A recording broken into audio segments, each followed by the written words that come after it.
Yes, yes, 5, 4, 3, 2, 1. What's going on, new listeners and current listeners from all around the world? And happy summer to every single person from the USA, Canada, and welcome back, Long Island and the five boroughs of New York. Includes Brooklyn, Bronx, Manhattan, Staten Island, and Queens. This is your host with the most, G Money Stacks, aka Lonely Nomad, aka the Gregonator, aka Rookie Podcaster of Queens, New York. And you are now rocking with Off the Meatrack Chainz New York Podcast, episode 45. Not a joke. We made it this far, man. We made it this far, man. Um, Unfortunately, I'm still waiting for a new laptop to come. Unfortunately, the one I was using previously has been out of commission, so I just ordered a new one just to let everybody know what's going on. So, um,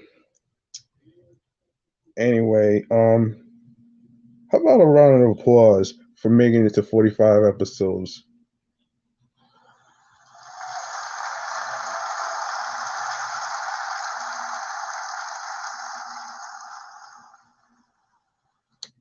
Now, in case you're wondering, how was my weekend? My weekend was okay. I didn't really do too much. All I did was work, which is not a bad thing. Um, although although things will get better and better in a day by day price process. So, um, without further ado, if you're new to the YouTube channel, and this is your first time listening to Off the Meatrack Chainz New York podcast for the first time, and you missed any previous recorded episodes, don't worry, I got you. All you got to do is go to the YouTube channel, which is G Money Stacks 555. Be sure to enable alerts so you can be notified and reminded of when the show goes on the air live, along with upcoming live stream episodes, along with previous episodes. Be sure to leave a comment on the episodes with the topics that was discussed, along with tell a friend to tell a friend by spreading the word. And be sure to share the podcast along with all your streaming platforms, which I will go over at the end of the show. So here we go. Um, Now, in case you didn't know, our first segment of the day is called Chatting All the Jazz. Here we go. In this week's Chatting on the Jazz, our first topic is going to be something very, very, very serious. And this has to do with a recent accident that went down in Florida. Um Unfortunately, there has been a condo collapse that took place in Surfside, Florida, and along with 16 people have been considered killed.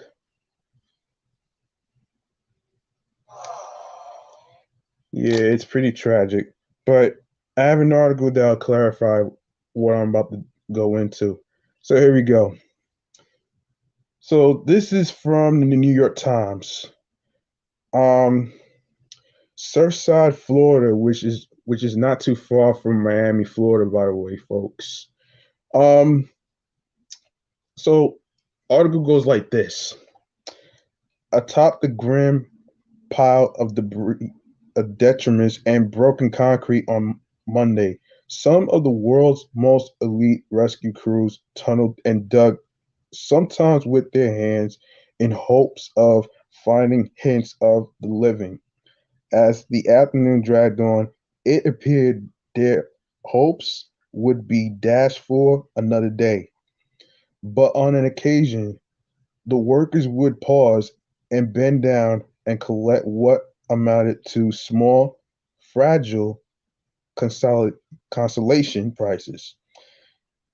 The personal photos from the residents of the Chaplin Towers South, a building that less than a week ago had been alive with a typically South Florida assemblage of families, grandparents, and retirees.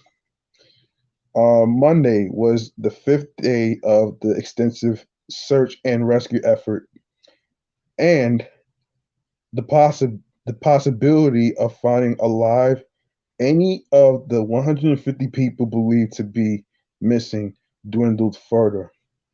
The pictures and a few other personal effects that somehow managed to survive and the collapse were at least something.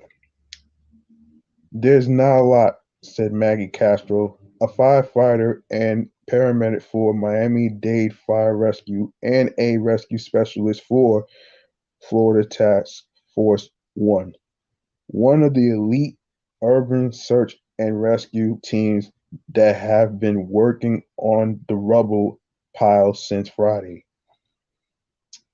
Miss Castro said most everything inside the building was destroyed when a significant portion shuttered and collapsed on itself early Thursday morning, which was recently.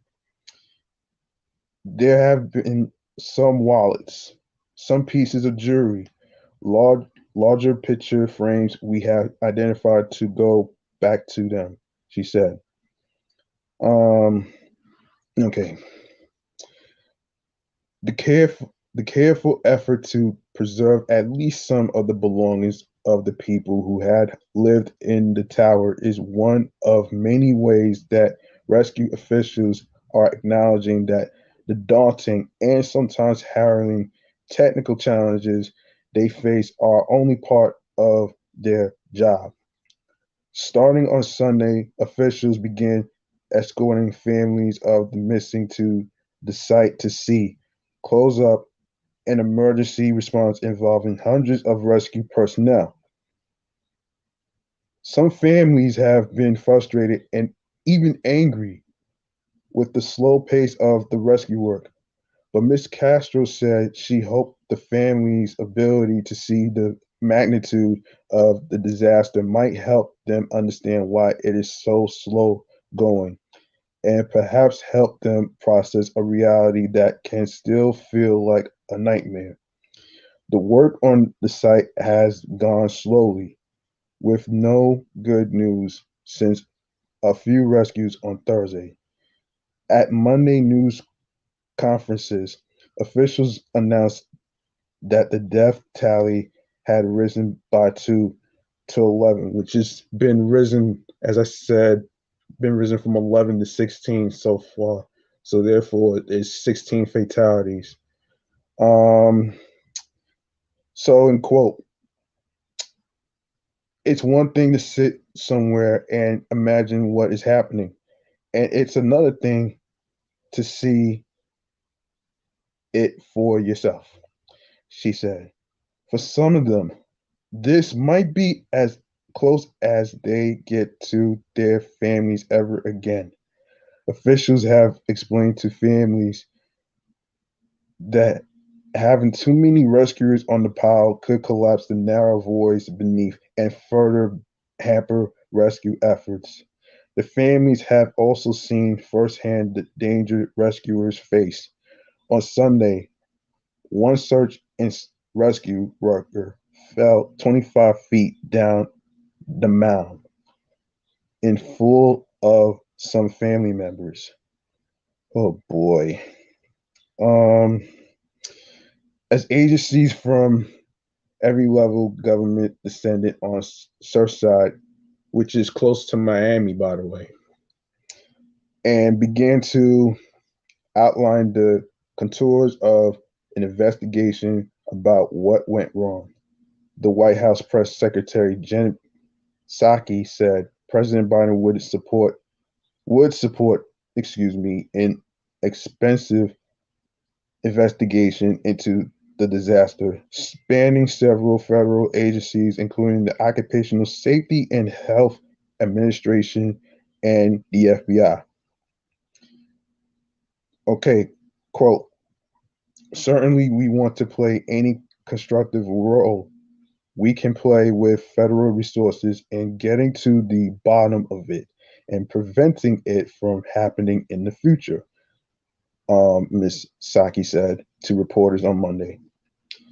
Mayor Charles W. Burkett of Surfside insisted on Monday that officials would investigate the reasons for the collapse, but he said it was an issue for another day. For now, he said the priorities were searching for survivors and supporting the families of the dead and missing. Thunderstorms have complicated the rescue effort, and more heavy rains blanketed the pile on Monday. When they let up, the carriers and the mourning came to see the memorials that have cropped up on fences along the site. The area around partially collapsed building has been transformed from a mellow beachside idle to a place of flashing lights and constantly thrumming generators. Rescue workers have painted the floor numbers on the building in green, with notations in orange indicating that searches have been completed there. At Monday morning's news conference, Ray Jadala, the assistant fire chief of operations for Miami-Dade Fire Rescue, was adamant that officials had not made the grim decision to end search and rescue operations and focus on the uncovering of remains. He also emphasized the complexity of the efforts. This was not a matter of lifting one floor after another to look for another survivors, he said, but of sorting through pulverized steel and digging through concrete boulders. In other areas, rescuers have come upon larger concrete areas that now require heavy machinery, a process that uncovered at least one of the two bodies on Monday. The crew on the pile are using cameras to the narrow voids rescuers have not been able to reach.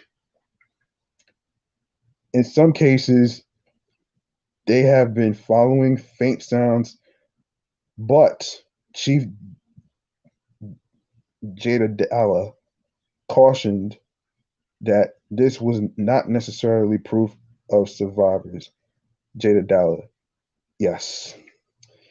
It could be a tap, could be a scratch. It may be nothing to be exact. More than some of the metal that's contorting, he said.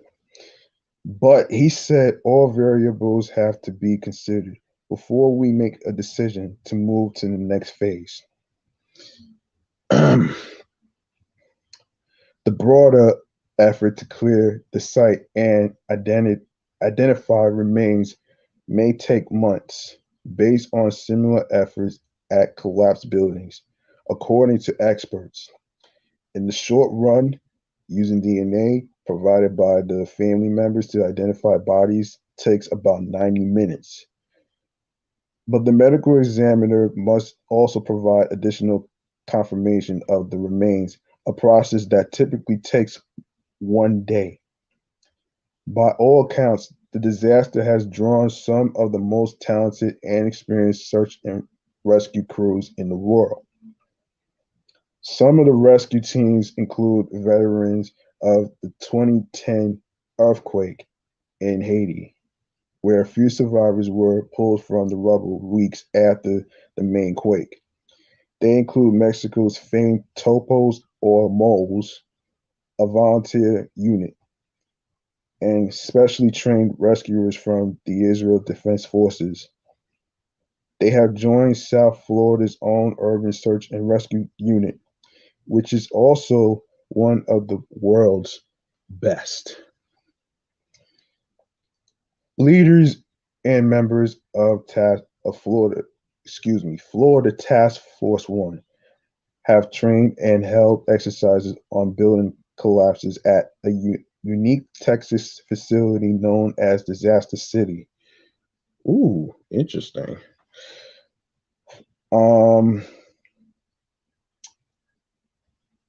a training center with collapse, collapsible structures that simulates disaster scenes and that is operated by the Texas A&M Engineering Extension Service.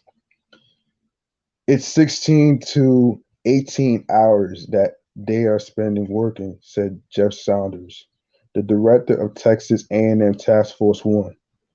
This particular part of the incident is the slowest pace, and there's very little you can do to speed that pace up because it's all subterranean. Though South Florida emergency personnel are perhaps most experienced with responding to hurricanes, they have had experience working on structural collapses, Ms. Castro said. But those were not of this magnitude, Ms. Castro said. In quote, we certainly didn't see the number of potential casualties that we're going to see in this particular incident. It's really, really sad. In recent days, Ms. Castro, age 52, has been part of the team briefing the families on the progress of the search. She joined Miami-Dade Fire Rescue 17 years ago and right away tried to join Florida Task Force One. The requirements and entrance are so high that she had to wait until 5 years ago to join. By then, she already had 7 years of technical rescue experience with the county during complicated vehicle extractions, road rescues, and other structural rescues. Being there for people at their worst time is something that is just a calling, she said. But helping people find solace has proved at times to be as difficult as finding survivors. On Monday, Mr. Burkett, the Surfside mayor, to be exact, described talking with an 11 or 12-year-old girl at the collapse site on Sunday night. He has seen her before and knew that one of her parents had been in the building. That night, she was sitting home looking at her phone. She was reading a Jewish prayer to herself, sitting at the site by where one of her parents presumably is, Mr. Burker said. She wasn't crying. She was just lost. She didn't know what to do. Yeah, this is pretty hectic stuff. Um, yeah, I do feel bad for the people who have family members who are dead, which is 16 fatalities to be exact. And that's just that's just plain um that's just plain sad right there. So I'm not gonna stay too much on this. So our next topic has to do with, just give me a second. Oh, let's do Ice Cube. Hold on a minute. Um, okay. Okay, here we go.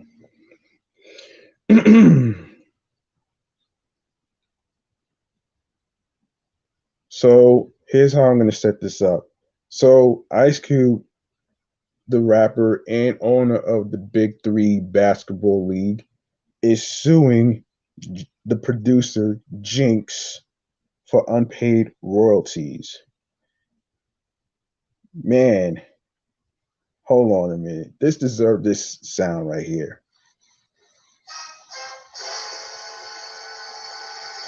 And I will get to why he's doing this in the complex article that I have right here. So, Ice Cube has a legal battle on his hand with one of the closest collaborators. TMZ reported on Monday that producer Sir Jinx, I can't believe that's his name, has filed a lawsuit against. Sorry for laughing. Yo, filed a lawsuit against Cube for unpaid royalties related to production work he's done for the rapper. According to legal documents, Jinx claims to have produced up to 28 songs for Ice Cube that were released dating back to Cube's 1990 debut album America's Most Wanted. Yet, it wasn't until 2019 that he realized he wasn't getting the amount in royalties he deserved. Jinx claims that the lawsuit is his last option. He he reportedly tried to reach out to Cube to rectify the situation, but Jinx claims that Cube refused to play ball. Refusing to play ball, really? And you do your own artist like that? Come on, man. That's just plain crazy to me, man. Um, yeah, right, playing ball my ass. Hang on a second. I need to put up something. All right. Now he's asking the judge to award him damages that are more than, get this, $100,000. I repeat, $100,000. Okay, for his work on the classic tracks like No Vaseline, True to the Game, The Bomb, It's a Man's World, The Funeral, and more. Ice Cube, who famously left NWA due to mismanagement of funds, has not publicly responded to Jinx's lawsuit. However, a source close to the rapper told TMZ that the lawsuit is unnecessary since Cube has loaned Jinx money multiple times over the years that the producer has not paid back, which I think is pretty foul, though, man. That's pretty foul, though. That right there is pretty fucked up, though. But how you a producer, right? And you screw music artists over money like this right here. I hear stories like this all the fucking time. Like you you mean to tell me that out of all things, you mean to tell me that producers nowadays don't pay their artists? Like, come on, man. That's right. That's just plain crazy right there, man. I'm sorry. I'm sorry. That's just plain ridiculous right there. And I'm not gonna really ah. And you wonder why hip hop doesn't have a union. And I actually talked about this in a previous episode in regards to, you know, having like people who are in the music industry, like it just seems like nobody seems to know that they're part of a union, whether it's a company related to music or whatever. But it's like, but it, I feel sometimes, record labels sometimes, be screwing the artists over, which is something I previously talked about. So anyway, Anyway, I'm not going to stay on this for too long. So let's go to the next topic, which has to do with ooh, let's go to Lloyd Banks. We haven't heard from this guy in a long time. So I can tell you this though, man. So little I didn't even know that he had an album out right now, and I just finished listening to it. And and I gotta say, man, I am gonna do a review on the album since I already listened to it on Spotify already. I will I will get back to it in a second. So anyway, um, so another complex article in regards to Lloyd Banks. Basically, the album is called "The Course of the Ineditable," which is gonna feature some artists, Styles P, Benny the Butcher, and more features. So so before I read this article, I want to actually say something um from what somebody told me on Instagram Live is that the reason sometimes you hear artists take a break from music is because you know whether they need time for themselves, whether they need time to concentrate on their mental health. But in this case, it has to do with the fact that he has suffered some losses in his life. That's why you haven't really heard from Lloyd Banks over the over the over the years because one of the songs he was talking about his grandmother or his grandfather. I'm not too sure to be exact, but for what someone told me, that's probably the case. And it's kind of hard to concentrate on your music career when you have a losses in the family and alongside with friends. So I kind of get that because it kind of happened to me multiple times. But you know something. Um, I kind of understand why life is so complicated. I mean, it's not as simple as it seems. But let me get to the article, man. So according to the complex article right here, Junior and his prodigal son Lloyd Banks made his highly anticipated return on Friday with his new album, The Course of the Inevitable, which I listened to already, and I'm going to do a review on that on my other show, which I will talk about before I even mention my social media handles. So the new album boasts appearances from other than well-respected spitters like Styles P, Benny the Butcher, Freddie Gibbs, and more. These features are spread across 18 tracks produced by Chase and Cash, Dual, Output, and others. Oh man. Okay. So Banks has been teasing the COTI acronym on his social media for a while, but it wasn't until he dropped the album's cover art starring his son, Christopher Lloyd III, that things started to feel real.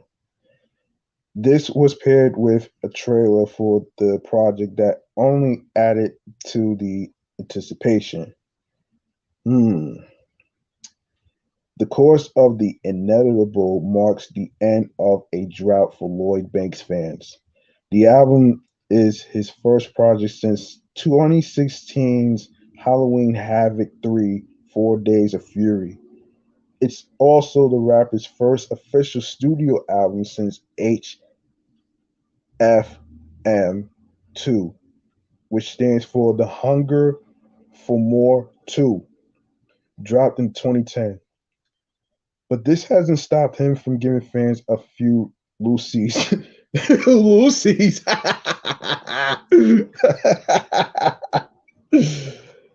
Lucy's like the track he delivered from Griselda's conflicted soundtrack element of surprise.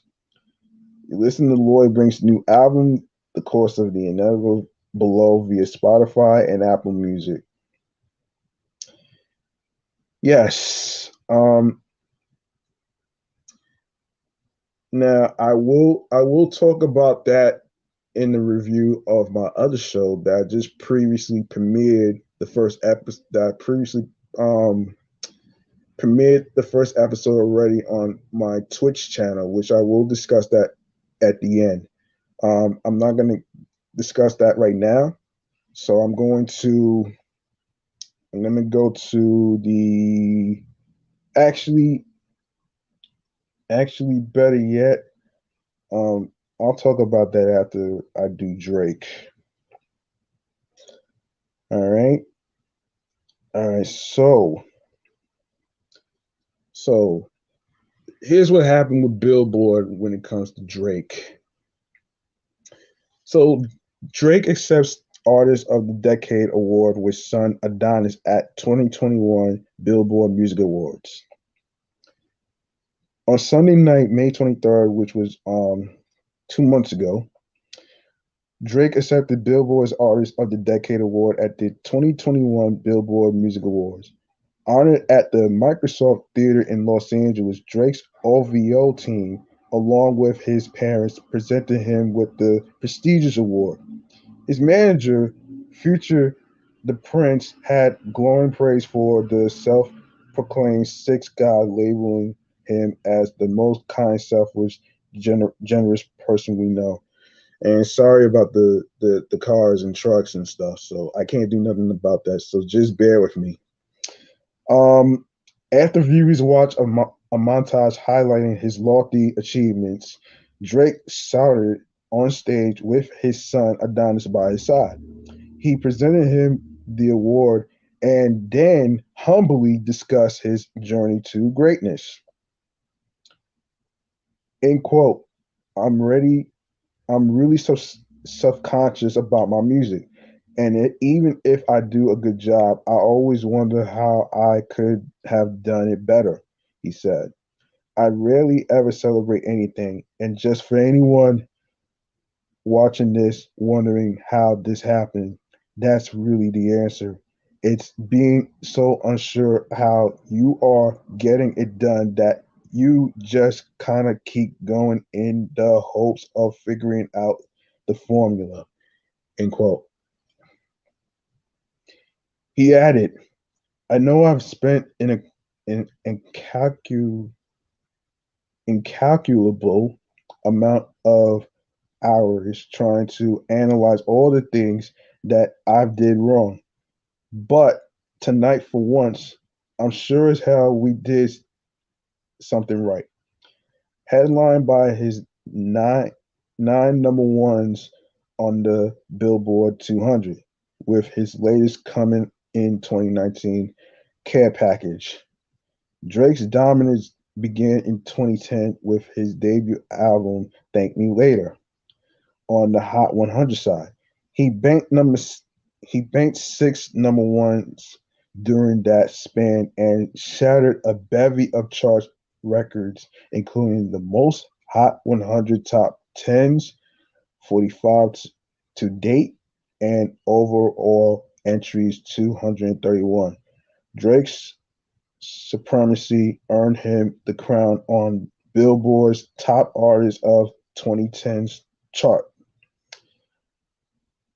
In March, Drake became the first artist to enter the Hot 100 chart at numbers 1, 2, and 3 simultaneously, with What's Next leading the pack.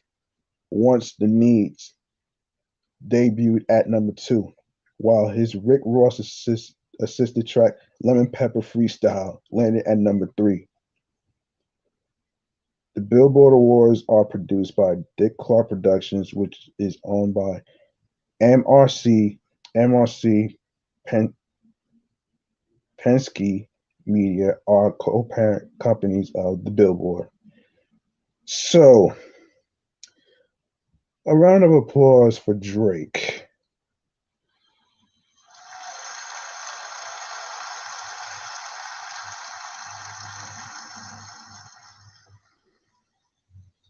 Now, what other topics that I wanted to do? Oh, before I get to how New York got the nickname "Singing in Never Sleeps" and the Big Apple and stuff, I do want to talk about my second show that I just premiered on Tuesday called Meticulous Vibe Juice Podcast. And basically it's a review show where it's about the review of music artists, singers, rappers. Um there's movies, there's TV shows. So it's kind of like a combination of old school and new school. And what makes them a classic, what makes it lit, and also what makes it a masterpiece. So that's pretty much what this show is about. And the reason I created the second podcast is because I have a Twitch channel, which I will discuss at the end. But what I will say is that you can catch Meticulous Vibe Juice podcast on Tuesdays at 6 and on Sundays at 12 p.m. on the Twitch TV / G Money Stacks, Queens, New York. So I want y'all to check me out so you can get an idea on learning about my personality and how I'm trying to get better with this hosting solo thing. So gradually I am trying to get better though, man, but it takes time, and you can't rush the process though. And speaking of rushing the process, um I like to talk about how I was actually inspired. I was inspired by a bunch of podcasters who I've been listening to lately. And what made me want to do this is because, like I just said, I have a Twitch channel which I haven't used, and I made an account already. And now that I have, not only two videos, one is an introduction, and one is the premiere of the first episode of the podcast on Twitch TV, which I will repeat again. So,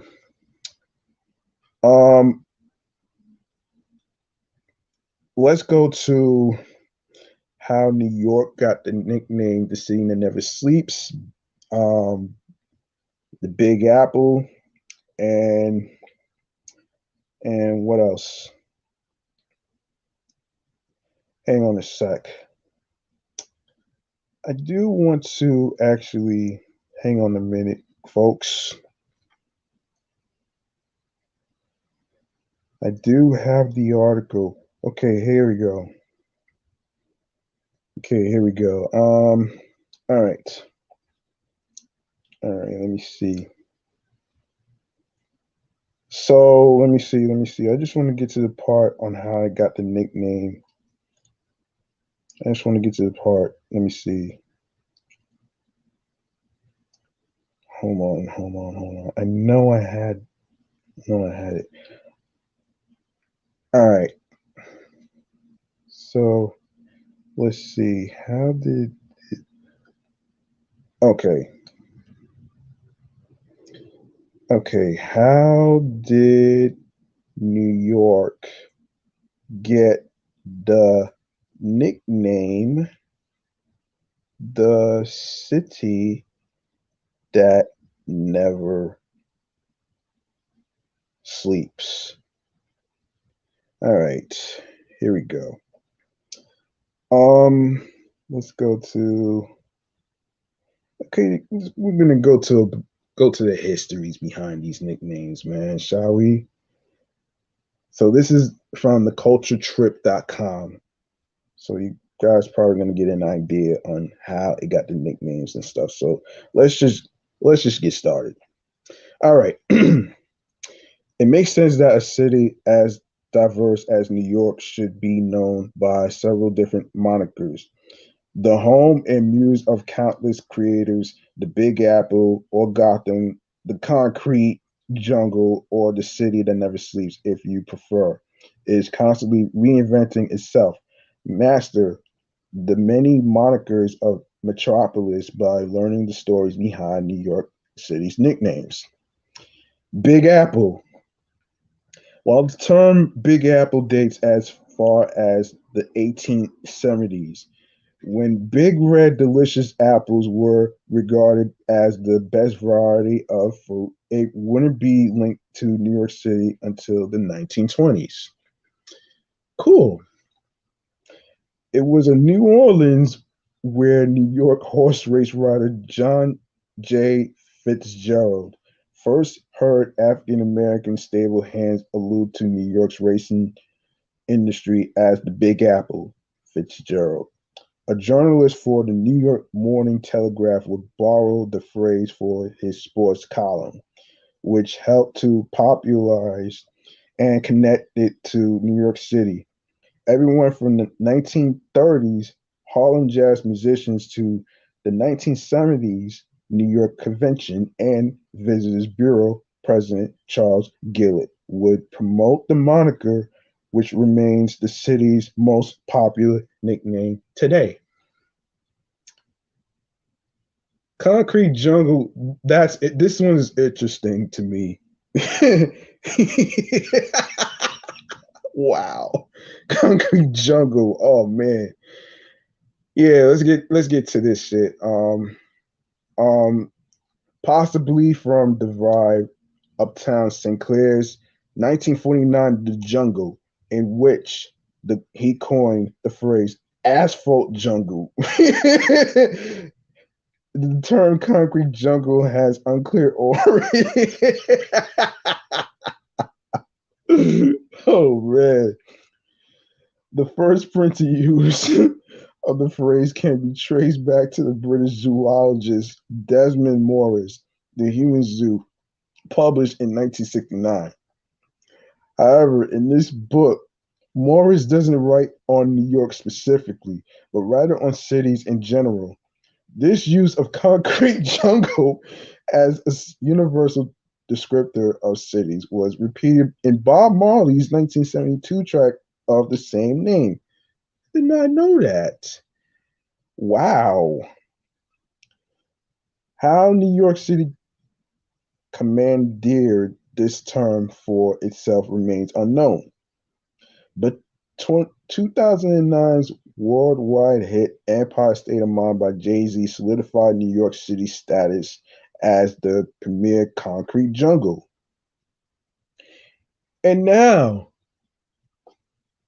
how New York got the nickname the city that never sleeps, which I told my sister I was going to do it, and here I am. All right, here we go.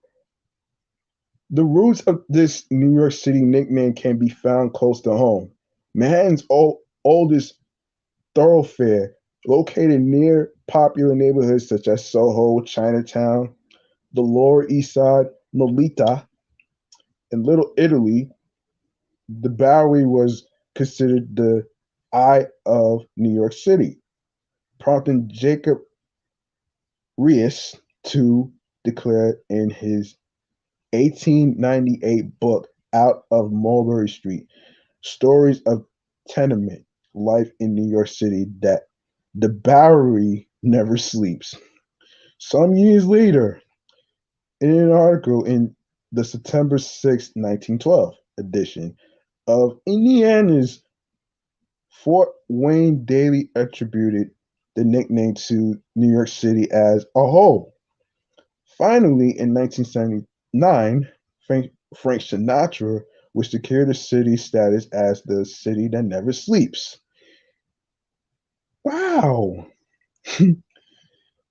Yes, in his hit record, a cover of Liza Minnelli's original 1977 version, theme from New York, New York. Did not know Frank Sinatra made a song called The City Never Sleeps. That's interesting. And now, Gotham. Batman fans will be disappointed to learn that New York City's Gotham nickname actually dates back to long before the comics' first use of the term in 1940. Before Bruce Wayne, there was Washington Irving, a writer who used Gotham, the Anglo-Saxon term for Goat Town.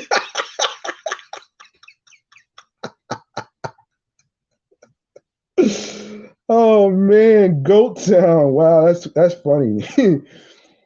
To refer to the New York City in 1807 sat, sati, satirical piece, um, Sam, Salmagundi, in Salmagundi, believed to be inspired by a folk tale entitled "The Wise Men of Gotham." The citizens of Gotham pretend to be insane in order to deter an out of town visitor from coming to their village. Of course, New Yorkers embrace the moniker, considering it an allusion to their real life craftiness and perhaps their craziness. Metropolis, no affiliation to the Superman shows. Best known as the setting of the Superman comics. Metropolis isn't a confirmed representation of New York City. That doesn't stop fans from making connections between the fictional and real world locations. However, though some find it difficult to reconcile this relationship with the other link between Gotham and New York City. Comics legend Frank Miller clarified this concern, and in doing so, endorsed the nickname by explaining Metropolis is New York in the daytime, Gotham City is New York at night. Interesting. That's very interesting right here. Very interesting. Yeah. So, melting pot. And I really understood why New York was considered a melting pot in the first place. But we're here to learn these things, man. So that's what I'm here for. So while many sources credit Israel Zangwill's 1908 play The Melting Pot with originating term, a private journal entry from 1845 undermines this term, though his remarks were eventually published in 1912. Ralph Waldo Emerson first used the phrase smelting pot. What the fuck? Oh man. To refer to this culturally and racially mixed America in his personal diary more than 60 years ago earlier. In 1893, historian Frederick Jackson Turner also referred to immigrants melting together to form a single American culture. I'm sorry for laughing, folks. I need to laugh sometimes, man. It's actually good for the soul. Like, if you don't laugh, like you're not gonna be all right though, man. Like, come on, man. Like I said, man, like, laughter is the best medicine, and we all need this. So anyway, we all need this though. Um, okay. Naturally, an immigrant hub like New York City proudly adopted the term as its own. Wow, I never knew. I never knew that. That's crazy right there, man. Never knew that. Um, so yeah, let's talk about how resilient New York City is, huh? Um, let's talk about how is New York City resilient. Let's talk about that. All right. What makes the city resilient? Okay, this is something I have to really. Okay, okay. Now, resilient cities, right? What makes it okay?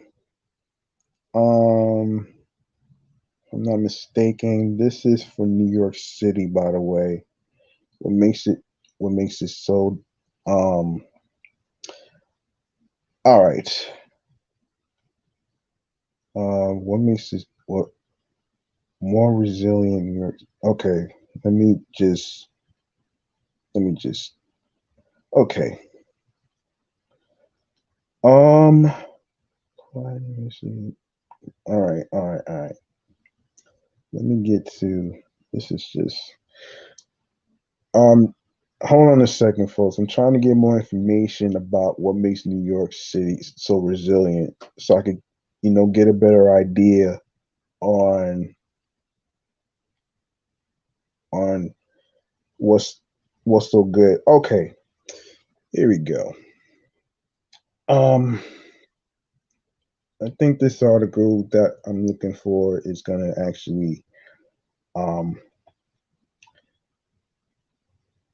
give you an idea of what makes it so resilient. So actually I didn't even know about this, but all right. So this is from a GothamGazette.com website that I'm about to read to y'all. So let me just get get get this started right here.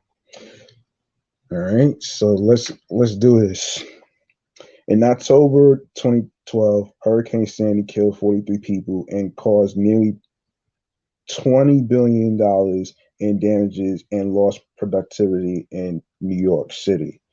While the city has not seen a storm of that scale in the nearly 7 years since, climate change, sea level rise, and the dangers posed by major weather events have continued to accelerate. In the aftermath of Sandy, the city began to implement a number of programs to make the city more resilient or prepared for another Sandy caliber disaster. But elected officials, advocacy groups, and other experts say a Sandy caliber storm would be nearly, if not just as devastating today as it was in 2012. The city and its partners at other levels of government have been far too slow to act and have not moved with requisite boldness in considering how to truly prepare the five boroughs with their 520 of coastline for the present and the future, they say. Projects behind schedule or on too long timelines. Federal money isn't being spent quickly enough by the city. There's no real plan guiding it all. In other words, New York City is nowhere near as resilient as it needs to be, and it's not clear when the city might meet even a low bar of preparedness. As the seventh anniversary of Sandy's landfall in New York City nears, another round of evaluations, oversight hearings, and other discussions is kicking off. To many, what's been accomplished in terms of resiliency efforts is astonishingly limited, given that it's been 7 years and the lessons that were supposed to have been learned in the storm's aftermath. Some are calling on the city to drastically speed up its implementation of resiliency projects to protect the city's residents and their property, while a new proposal would mandate the cities produce a five-borough resiliency plan.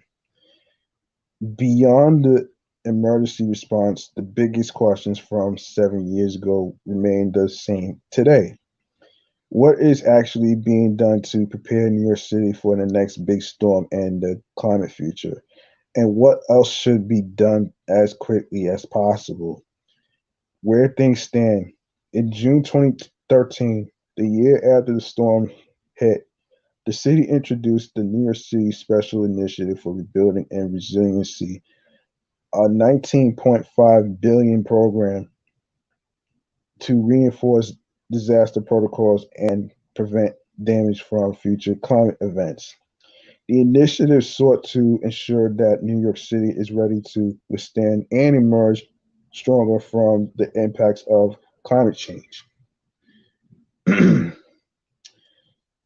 According to Jamie Bavishi, director of the Mayor's Office of Resiliency under Mayor Bill de Blasio, who took office in January 2014.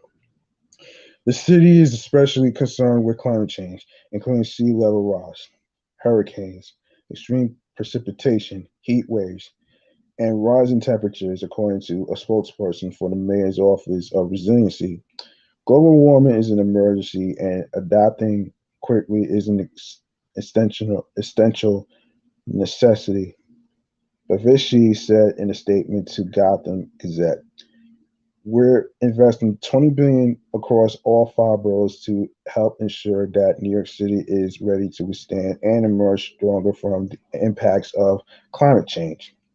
Many of the city's goals are included in the One NYC plan, a comprehensive compilation of initiatives that include strategies to improve resiliency and address climate change.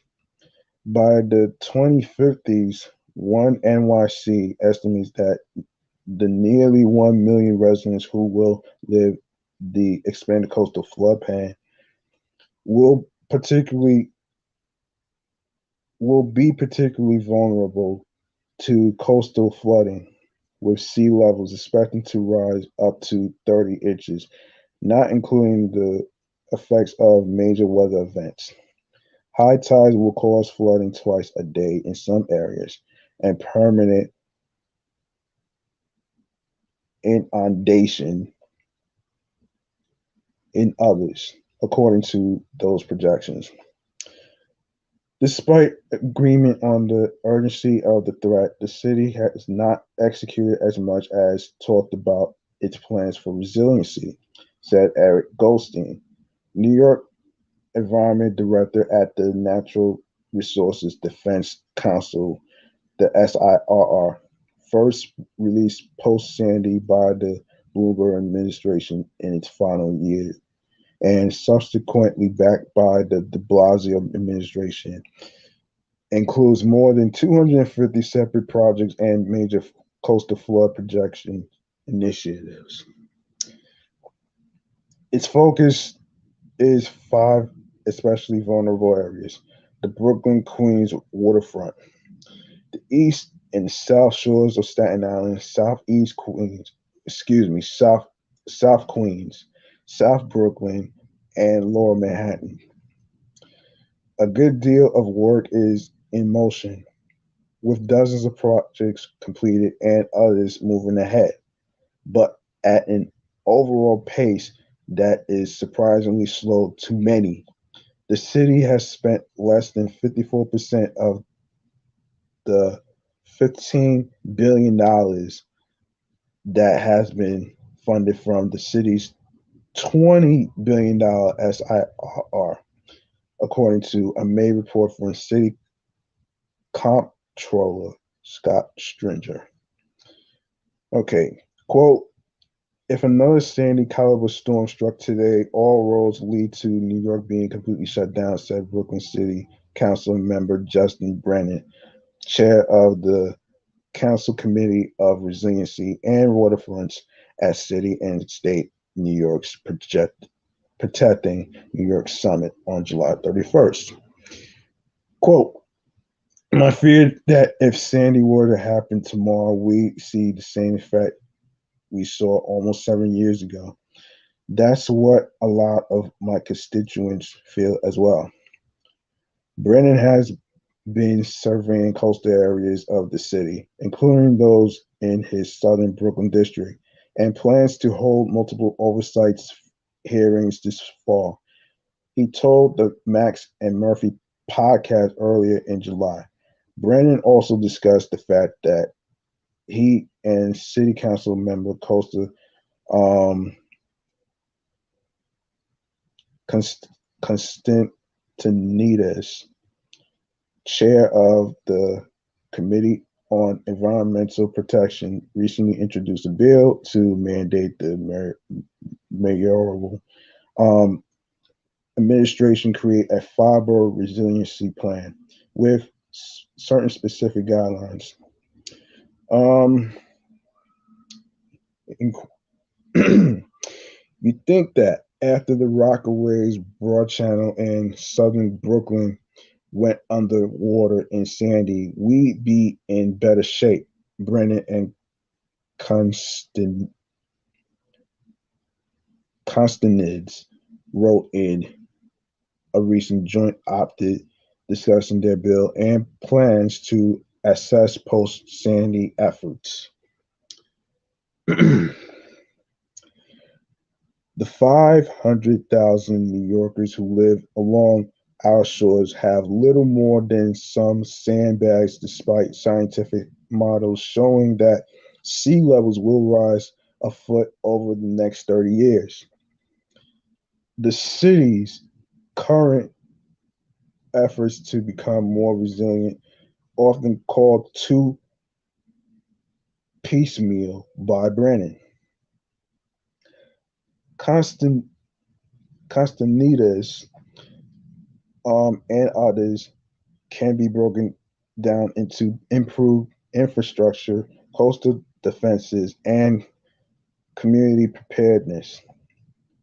On the coast, the city has reconstructed broadwalks, built dunes across beaches on Staten Island and the Rockaways, and coordinated to place 4.2 million cubic yards of new sand on city beaches, according to a spokesperson from the mayor's office of resiliency. The city has intimately installed flood protection measures at 40 sites, including those most impacted by Sandy, according to the spokesperson. However, these efforts are largely temporary. They are designed to mitigate flooding until permanent measures are designed and implemented. All right.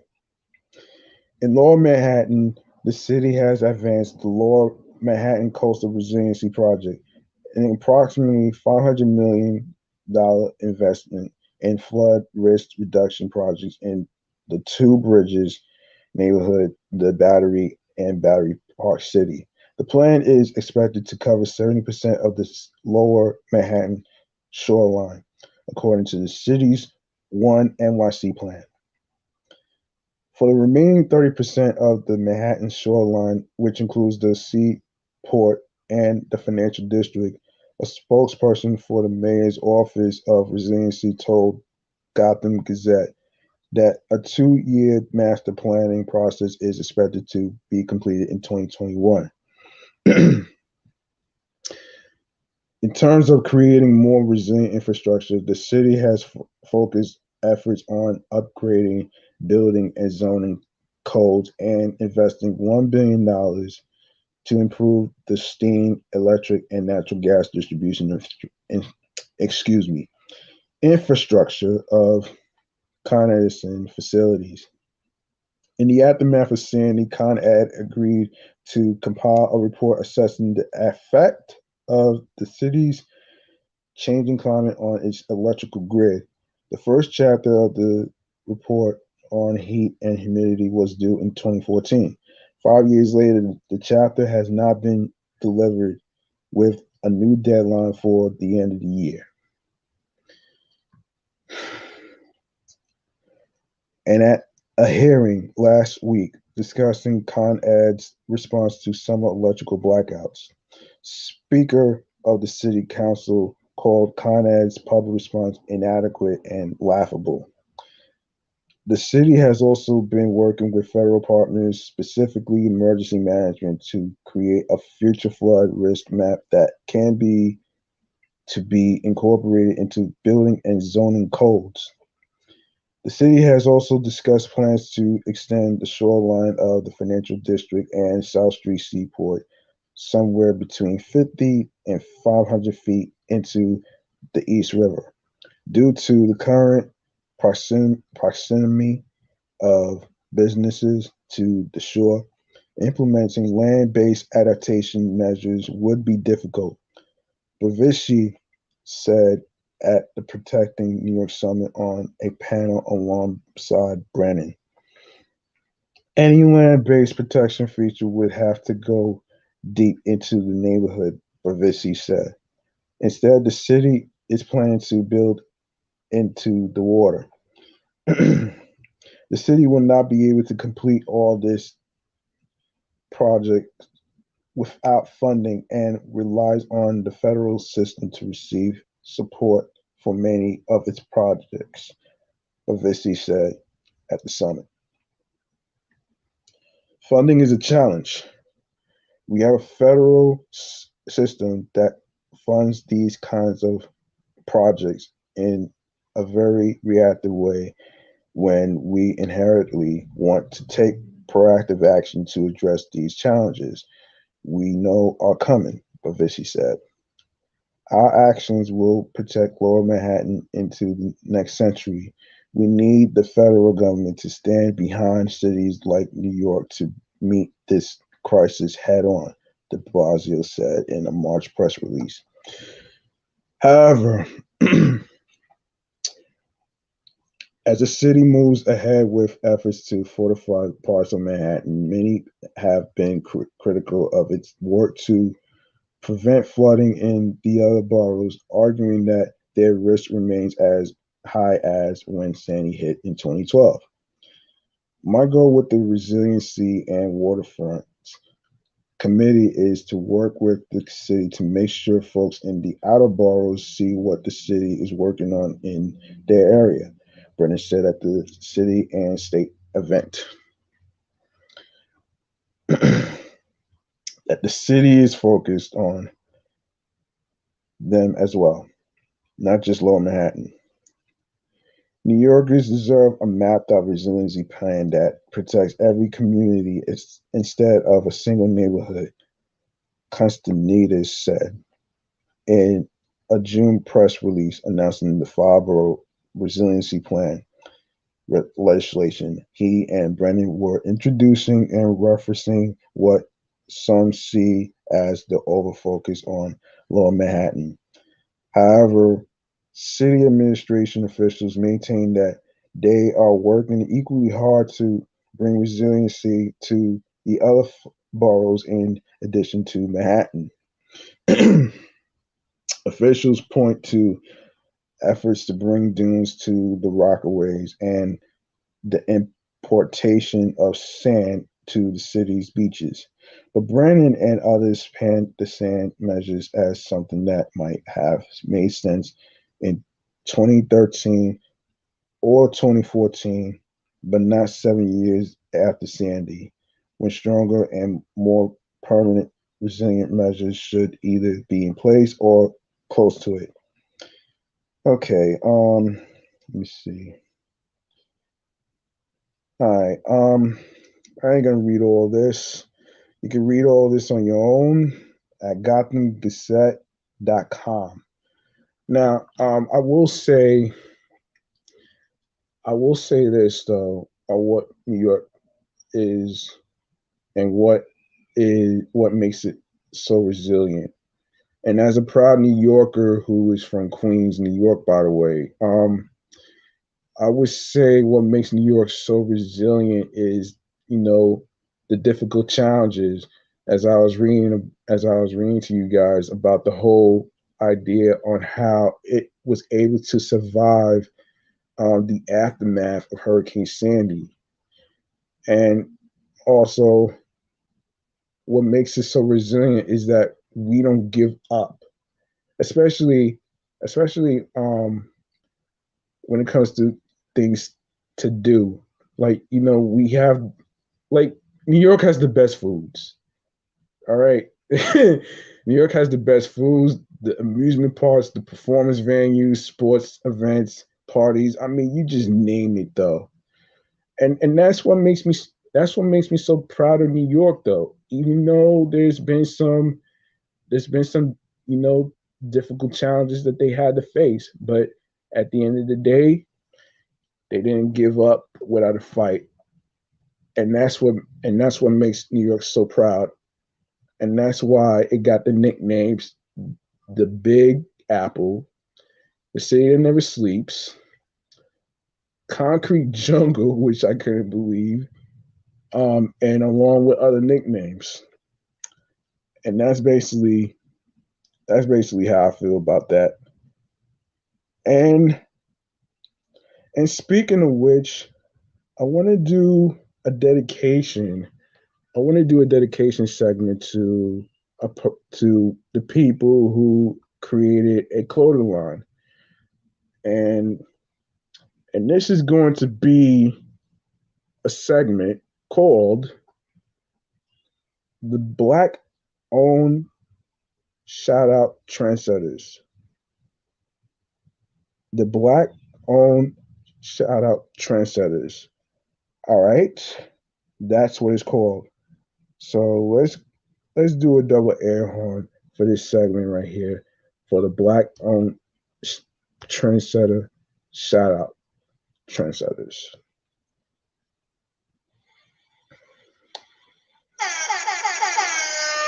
In this segment of Black Owned Shout Out Trendsetters goes to the people in lunch money.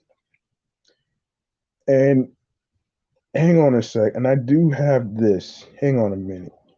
Now, now the people from lunch money, they have clothing lines and stuff.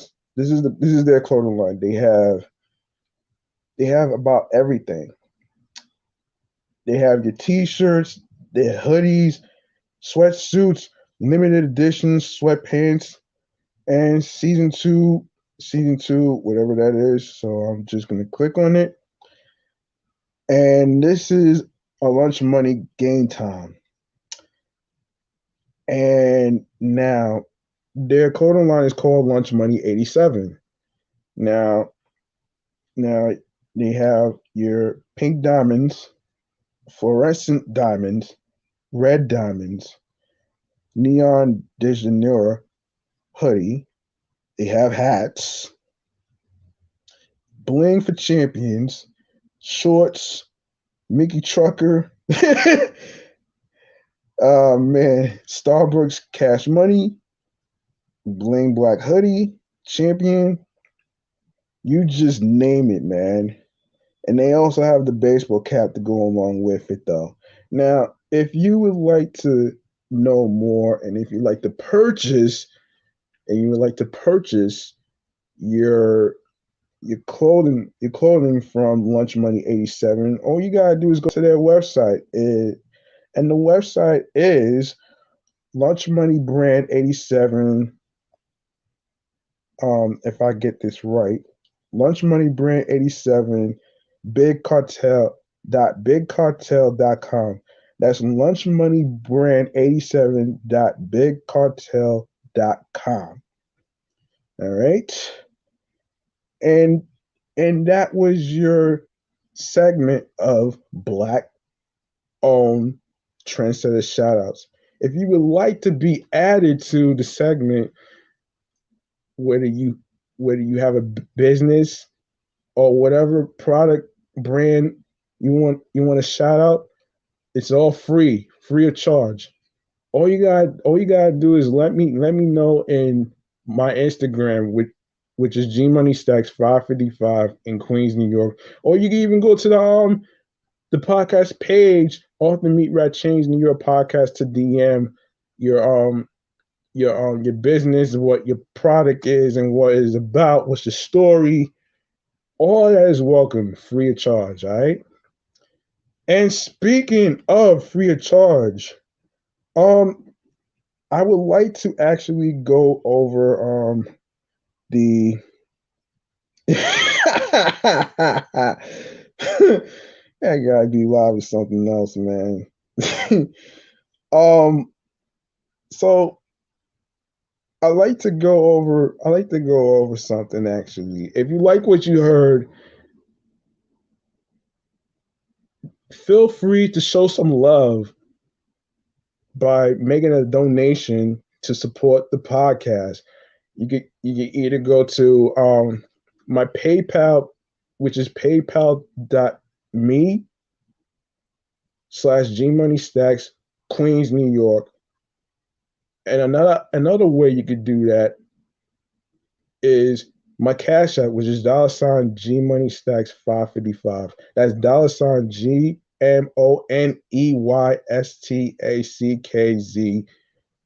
555. Now, any amount that you donate to will be appreciated. It's not a matter of breaking the bank. It's all about what you can do to afford. That's what matters. And now for the streaming platforms on the go where you can listen to episodes. Now, before I even get to that, let's go to the part about where you can follow the podcast. Now, the podcast is going to be on Facebook, which is the same name as it is on Instagram, off the Meatrack Chainz NY podcast, alongside with um my Instagram handle, which is G Money Stacks 555 in Queens, New York. And also, you can follow my other podcast page, which is Meticulous Vibe Juice Podcast, which is going to be on Tuesdays at 6 p.m. and on Sundays at 12 p.m. on my Twitch channel, which is twitch.tv/G Money Stacks, Queens, New York. And for this podcast right here, it's on Wednesdays, Thursdays, and Saturdays. I know I haven't been able to record on Saturdays because of my work schedule. So just to let you know, Off the Meatrack Chainz New York podcast is going to be on Wednesdays, Thursdays at 6 p.m. and Saturdays at 7 p.m. I had to do this episode a little early because I'm still waiting on a new laptop with the other one out of commission. I'm doing this from a tablet, which hopefully might be the last time I'm gonna actually do this on a tablet. So, so I will go over where you can listen to the podcast. All right. Now, where you can listen to the episodes of Off the Meatrack Chainz New York podcast is on Anchor, Audio Burst, Breaker, Deezer, Listen Notes, Player FM, Pocket Cast, Podcast Addict, Podorama, Podchaser, Spotify, Stitcher, TuneIn, Google Podcasts, and don't forget, I did add two of the other streaming platforms in the link tree, which is Podbay, Podfriend, and don't forget that we're also on Amazon Music, we're on iHeartRadio, and the YouTube. And now, before I wrap up here, I like this. I always want to say something motivating and inspiring. So let me just get that out the way. Let's go to where I can actually All right. So let me just start off by saying this. If you have a dream of being a podcaster or you want to create one like I'm doing right now, don't let anybody stop you. Because at the end of the day, you don't have time. You don't have time for clown burgers, man. And do you know what you do with clown burgers? You eat them up like this.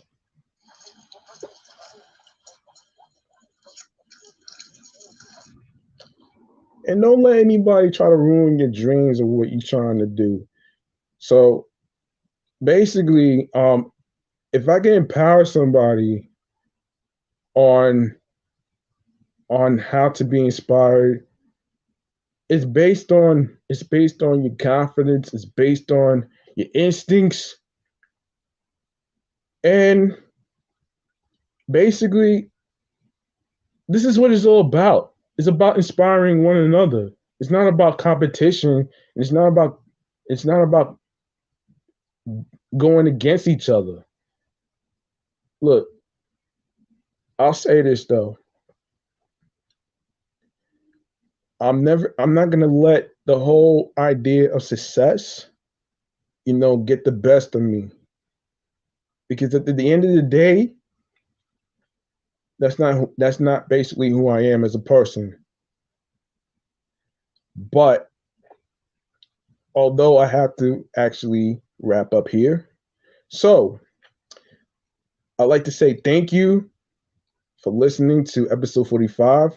Even though I had to put it a little early because I had to, I'm still waiting on the new laptop that I just ordered. So hopefully I don't have to use the tablet to record.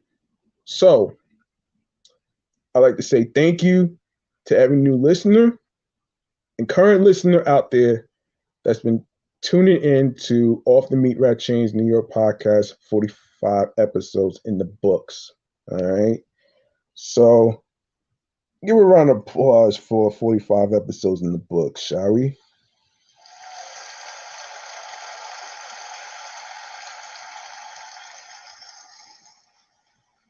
And I'll throw some explosions too, man, for reaching that high. Cause we're almost near 50. We're almost near 50 episodes, so just bear with us. So this deserves an explosion bomb right here.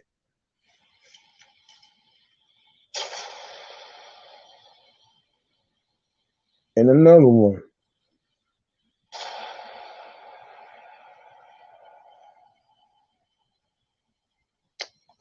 Yeah.